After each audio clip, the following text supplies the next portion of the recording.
It's a pleasure to be here in Aruba these few days.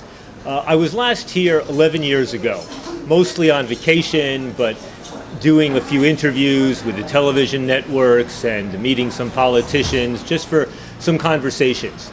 And at that time, 11 years ago, this whole issue of how to deal with marijuana, the whole debate on drug policy was much less advanced in my country, in this country, and in many others.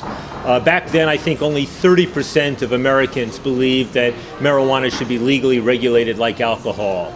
And only, I think, 7 or 8 states had legalized marijuana for medical purposes. In Latin America back then, many of the countries were just going along with the basic U.S. drug war approach, which had failed for a remarkably long period of time.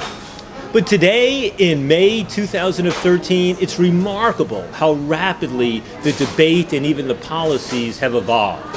I mean, it's merely a coincidence that I'm here on a Monday where just 3 days ago, the Organization of American States issued a path-breaking report describing 4 scenarios for how drug policy might evolve in the future. And what was remarkable about the OAS report was that they included the option of legalization of cannabis and other public health approaches to drugs and decriminalization with respect to other drugs on an equal footing with the other policy options, such as continuing the failed war on drugs. Now, that did not come out of nowhere. That grew out of a remarkable evolution in the policy debate about drugs happening in the Americas.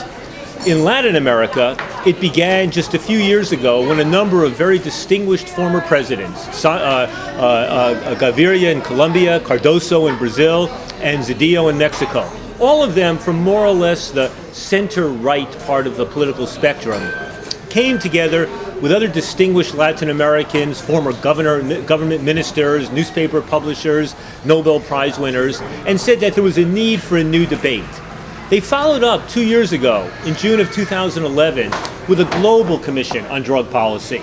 And this time, Cardoso and Gaviria and Zedillo were not alone. This time they included Kofi Annan, the former UN Secretary General.